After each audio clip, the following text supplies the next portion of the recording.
Welcome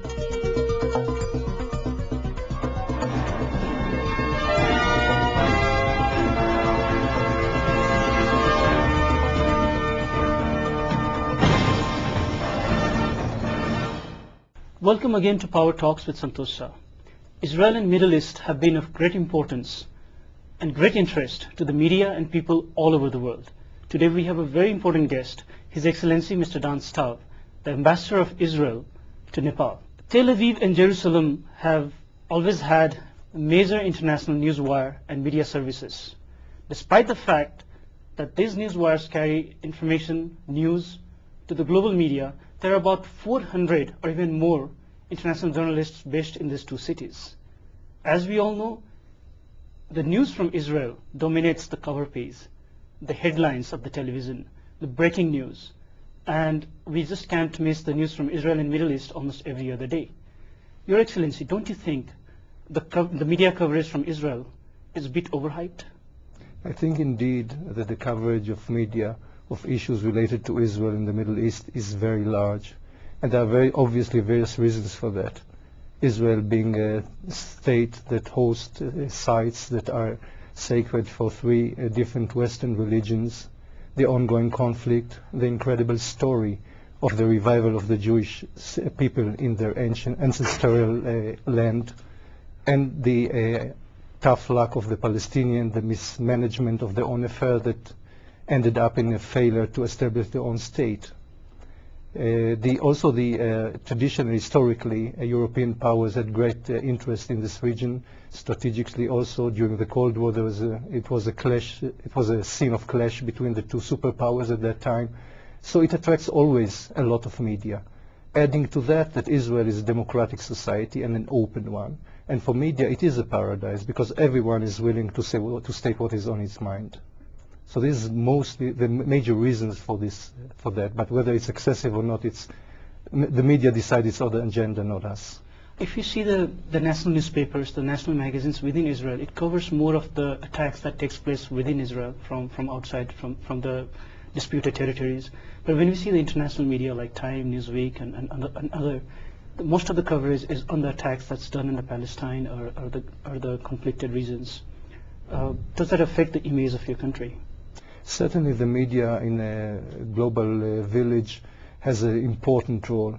After all, today you cannot do anything in any part of the world without it coming to the attention to the media and becomes the knowledge of each and every individual if he's interested in world affairs. So in this respect, I think the media plays a very important role because it's always there, and you have to remember that you will always be accountable for whatever you do. Right.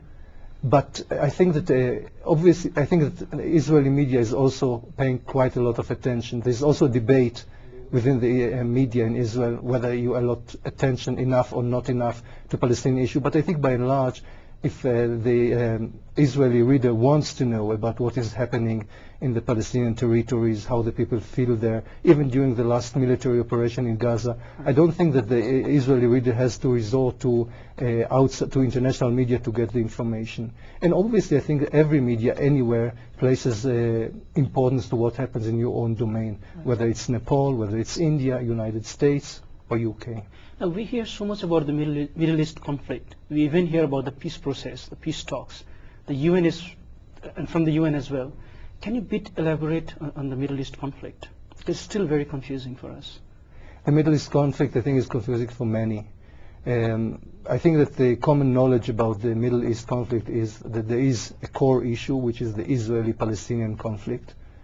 And had you only resolved this conflict, everything would be resolved in the Middle East, and the Middle East would be transformed to a kind of a Shangri-La. And it seems that the reality is much more complex than that. Sadly, since the establishment of the State of Israel, the Arab states around Israel made it a case to use the Palestinian issue in order to weaken Israel and finally to liquidate it from the map. Later, they realized that it will not be possible. Egypt and Jordan signed peace agreements with Israel and put an end to circles of war and to bloodshed that I think left so much agony in both sides. And then I think that what people realized in the Middle East and outside the Middle East, that the conflict is not anymore between Israelis and Arabs, Jews and Muslims, but rather between the moderate camp and the extremist camp. The moderate camp is moderate Arabs, liberals, committed to democracy, to open discussion in society, wants to live in peace, including Israel, and the extremist camp, which composed of the Hamas and the Hezbollah, which are committed to a very extremist interpretation of Islamic radicalism, that want to establish an Islamic empire in all the Middle East, not only on the ruins of Israel. And they are supported by Iran. So I think that the major conflict now has shifted from the Israeli-Palestinian conflict to rather the conflict between moderate and extremists. And when we talk about the extremists, since 9/11 for the last 8 years, we saw a strong war on terror, where Israel played a very important role. Now, in early 2009, we have seen 3 important issues or changes. One is that there has been change in the presidency of the United States. President Barack Obama has just taken his position in the White House. Israel will be having a new government pretty soon, and there has been an economic crisis. Now, if we combine all 3 of these, what effects might you see in your own country? The election of President Obama to the presidency of the United States is a dramatic historical change, and I think we have not yet realized the full implication of that. I'm sure that as for the relations between United States and Israel, they are strong and sound, and President Obama, as his predecessors, is committed to the security and safety of Israel. Israel has always welcomed the involvement of America in the efforts to achieve peace in the Middle East, and one can recall their involvement in the peace agreement signed between Israel and Egypt, and the attempts to bring peace between Israel and the Palestinians, and also their support for moderate Arab governments that recognize the need to bring peace to the region. So in this regard, I don't see any change. As for the elections of Israel, it's too early to state. A new government is supposed to take place, to be sworn in very soon. The government will be committed to peace like the previous governments. It remains to be seen what kind of agenda exactly it's going to have, how it's going to promote the agenda, how it's going to find the way to achieve peace. But I'm sure that each and every government in Israel, knowing the horrors of war, will prefer peace. As for the economic crisis, it is going to affect the whole world, and obviously Israel is part of it. I think it will affect the budget, and by that there will be a growing competition between various ministries who will get his share and who will have to give up about it. It might also affect the priority, the agenda of Israel. There will be a debate about the defense budget, because it's quite a big chunk of the budget. So it's also going to affect the priority of the government. And I think in this regard, it also in a way can bolster the chance for peace, because everyone knows that continue a conflict and waste so much energy and resources on conflict is a dead end. Your Excellency, you've been in Nepal for 3.5 years. We'll talk more about it after a short break. We'll see you after a short break. Welcome back. You're watching Power Talks with Santosh Shah. Your Excellency, you've been in Nepal for 3.5 years. During last 3.5 years, Nepal has gone through historic changes. We got the parliament reinstated, we had Constitution Assembly elections, we got the Constitution Assembly formed, and our country became from His Majesty's government to a republic government. How has your work experience been during all this time? I think that being in Nepal in this crucial period in the history of Nepal is a fascinating experience, and I should be grateful for my government to post me here in this time. When I arrived to Nepal, it was 11 days after the Maoists declared unilateral ceasefire. And when I speak with you today, Prime Minister Prachanda, the leader of this group, is calling the shots, and it is a dramatic change. And what I like about being in Nepal, that throughout all this period, even through the turbulent time of April 2006, diplomats were allowed to work, and we could interact and meet people, and people felt free to share without what they think, what they fear of, and what are their hopes. So in this regard, I think that Nepal is truly a paradise for a diplomat. And how has been your family life, your personal life? Have you had time to travel with the family to different parts of Nepal? I wish I could retire in Nepal and have time to see all the places Wow. that I want to see with my family. I was lucky enough as a diplomat to visit a number of places from Dadel Dura and Dangadi in the west to Biratnagar in the east, Pokhara, Nepalganj, Dhulikhel, Nagarkot, even Kalinchok Mandir. So I saw quite a number of places in Nepal, and it gives you a taste of more. I want to see more and to interact more. I think it's a fascinating country, and also for my family, it is really a great place to be. All of us like the place, the warmness of people, the kindness, the magnificent views from our home when we can see I think it's Ganesh Himal and some other Himalayan peaks, and to see beautiful Nagarjun, and when you are fed up with the dust in Kathmandu, just to hike to Nagarjun or Shivapuri, it's really marvelous. So I'm very happy that I've been here for 3.5 years, and I'm even more happy that I have another 1.5 years to go. What is your view on the constitution drafting of Nepal, which is a very crucial subject right now for us? As one country which has maintained friendly relations with Nepal for almost 5 decades, obviously we are watching with great interest the progress in trying to transform Nepal from a unitary monarchy to a federal republic. And I think it is a fascinating experience. We all have to understand that any revolution and the evolution that follows it is not a problem-free process.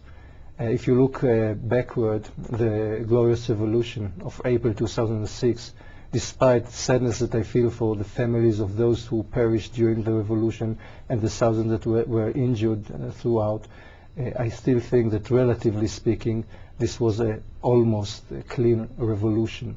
And the process thereafter, all the political debates between the parties, it's part of the game. But overall, the major leaders of Nepal were able to keep Nepal together and to have a debate. And there are many crucial things to debate. After all, everyone is interested in building a new Nepal, a Nepal that will be a safe home for the Nepalese, where they can live in prosperity and peace. And drafting the constitution is part of it.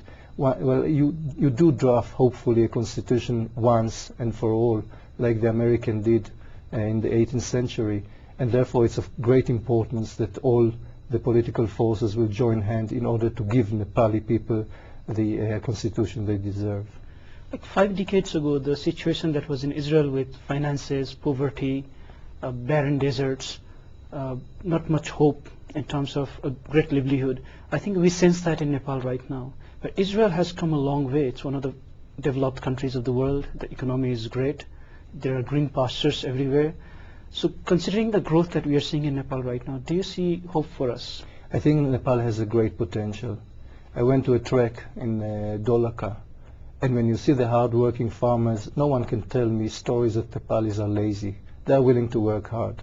And when you see the courage of the people going to the streets in April 2006, risking their life to bring a change in Nepal, and they're all young people, most of them young people, you cannot say that Nepali are indifferent and they don't care about anything. There's a lot of energy here.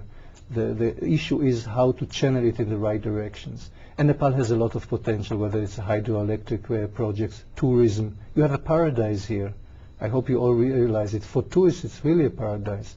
You have heritage, you have culture, you have various ethnic groups that are fascinating. You have scenery, one of the most beautiful in the world. You all have it all. And the hospitality, famous Nepali hospitality. So I think that a lot can be done here once you have political stability, once the bans become part of the past, then I think Nepal will go on the right track, and hopefully by drafting a constitution that will enable a smooth transfer of powers between the political parties through democratic elections. Your Excellency, while we were talking about your diplomatic life, what inspired you to get into diplomacy? And when you're back home as a regular citizen, what is the difference that you feel in your daily life?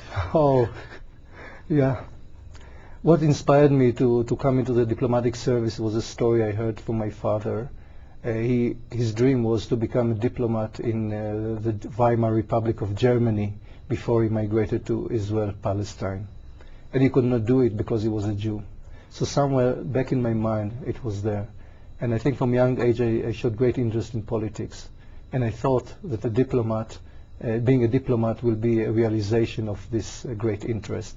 And indeed I think it's a fascinating life. As a diplomat you get a title, His Excellency, you get a jacket, you get a car, you get a lot of privilege that will enable you to do your job properly, represent your country, interact with all echelon of society, and report to your own country, work hard in order to build sounder bilateral relations between your country and Nepal. And I think that all that is a fascinating job, and especially in a country that is so open and willing to listen also and to share. Now, once you do this job and you go back to your country, you forget about your car, you forget about the jacket, you go on the bus, you are suddenly an ordinary citizen.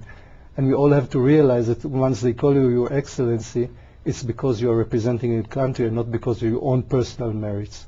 So it will not stay with me forever, so I have to get used to it, that after the job is done, I become a so-called ordinary citizen. And it's a challenge sometimes to remember. Now, when we are talking about your diplomatic works in Nepal, Nepal and Israel have had 5-decade-long friendship, and we'll discuss more about Nepal-Israel relations after a short break. We'll see you after a short break. Welcome back. You're watching Power Talks with Santosa. Your Excellency, when we talk about Nepal and Israel relations, the foreign employment from Nepal to Israel is very well seen in the papers, in the advertisements, that several manpower agencies wants to facilitate the process of Nepalese workers going to Israel. However, we also hear the news that there has been cases that middlemen have played a pretty fascist role, and some Israel workers get stuck in Israel, or they end up spending a lot of money to go there, an amount of money that they can't even make in 1 year. What is the embassy planning to do to give out a right message to the people so that they apply in a proper way? The issue of Nepali workers going to Israel is indeed of great importance. After all, the decision to go live in your country and opt for an overseas job, I think is a very important decision. And this is a message that the embassy is trying with some other friends in Nepal, like Power Key Organization and UNIFEM, try to explain to the workers that before you decide that, oh yes, I want to go to Israel because I work a lot of money, think what does it mean to be away from your country, your culture, your family, living in totally different environment, speak another language, be with strangers. It's a very challenging task. I don't say that it's impossible to do. After all, many Nepalis are going, but it's very important first to understand that. Second problem, as you rightly mentioned, is the problem of the excessive amounts that are paid by Nepali job aspirants to the manpower agency. The payments are done here in Nepal, so there's nothing we can do about it. But the problem is of great concern to us, because as you rightly mentioned, a Nepali worker going to Israel has to spend the first 1 year just to pay back not only what he paid, but the loans he took in order to pay the money to the manpower companies. It's a very dangerous situation in which the person loses freedom to choose a place to work, because he knows that if he doesn't have a job he will not be able to pay back. So that's another problem.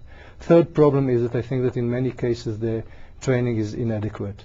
And after all, most of the Nepalis going to Israel are going to work as caregiver, and it means that you don't just pluck a tomato in a remote field, but you interact with human beings. And chemistry is of great importance. Once you have a very poor command of any language as a means of communication, and your training is inadequate, and you don't get any cultural orientation, the situation might be very dicey for such a job aspirant who might find himself jobless in Israel.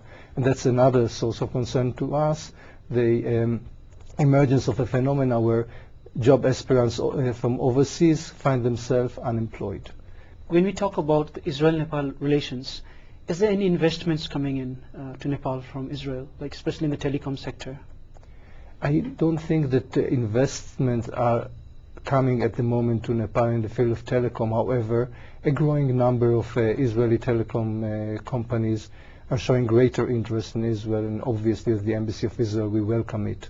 Because, for a long time we have tried to open the eyes and the minds of Israeli companies to the potential here, especially after the concluding of the peace process. the peace agreement, which open new opportunities here in Nepal. And it seems that the telecom sector is one of them. For example, take the market for cellular phones. You can see when you go in the streets of Kathmandu, every youth holding at least one mobile. It's so much in demand. While in other countries, the market has come to a point of almost full saturation. So in this regard, I think Nepal is a great potential, and Israeli companies are very much looking to explore this market. After all, you have also market for satellite phones, and Israeli companies are leading in this field. So I hope that there will be a spillover effect to other fields in Israel once the telecom sectors show more interest, that also other companies from different fields will also show the potential, see the potential that is in Nepal. The security system in Nepal has pretty much weakened in recent years, despite the fact that our army and police were one of the fantastic ones in the South Asia in the past. When we look at the global security system, Israel has one of the best security systems in the world. Is there any prospects in that direction in the future? That there is some collaboration between the security forces of Nepal and Israel? In the past, there was this flourishing security cooperation between the two countries. Israel highly appreciates the participation of Nepali troops in UN peacekeeping forces in Lebanon. Previously in the 80s of the last century, and fairly recently, since I think 2008, in South Lebanon as part of 2007, as part of the enhanced presence of UNIFIL there. Israel is willing to cooperate with Nepal, and we are open to hear any request from the Nepali government that will be duly considered in Israel. Coming back to our initial talks, whenever there is a war, there's an old saying that both sides lose ultimately, even if one wins. Normally when we hear the news, we see the sophisticated military operations, we hear about the sophisticated weapons and plans that work, sometimes doesn't work. But in my personal opinion, how much does feelings like anger, sense of revenge contribute to the crisis, to the conflict that exists in the Middle East, in the world today? I think that the resort to war has never been an exercise in PR for the governments of Israel. I think that each and every government, after all the decision makers are human themselves, they understand the horror of wars.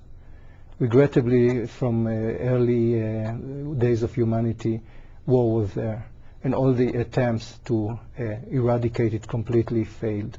However, the bright side is that there are a lot of limitations of war nowadays.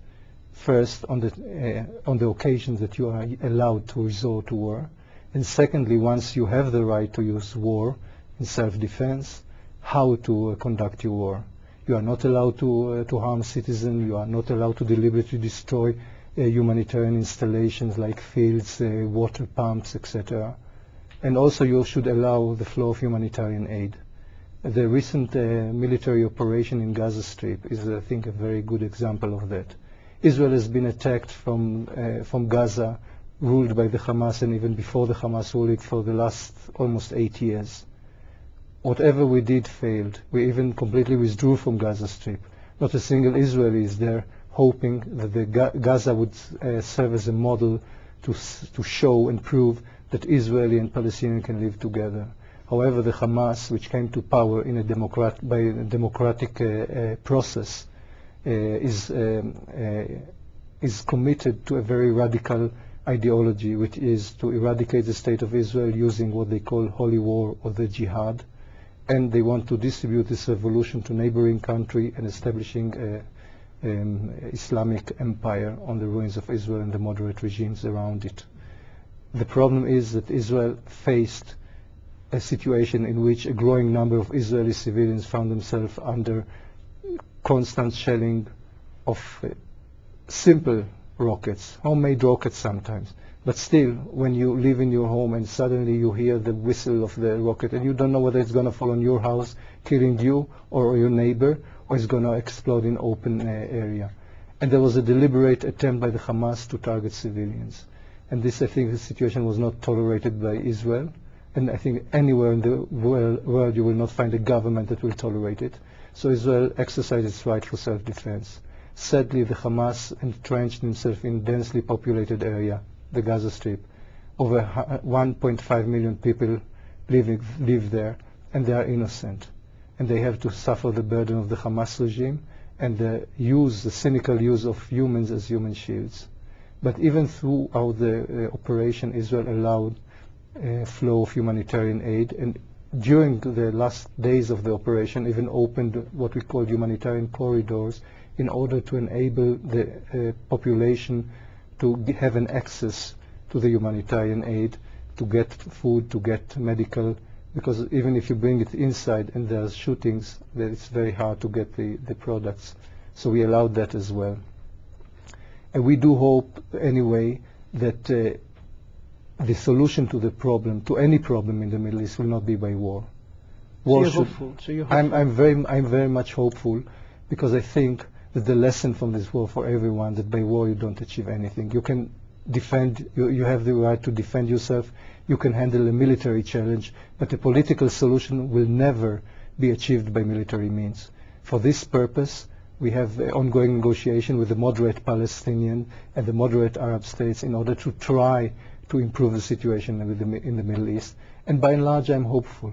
It might take more time, but it will happen. And I'm sure that once it happens, the horror of the past will be forgotten. With this hope and optimism, I sincerely hope that peace is achieved in the Middle East and throughout the world. I would like to wish you good luck and goodbye. Hope to see you next week. Thank you. Thank you for being on the show, Your Excellency.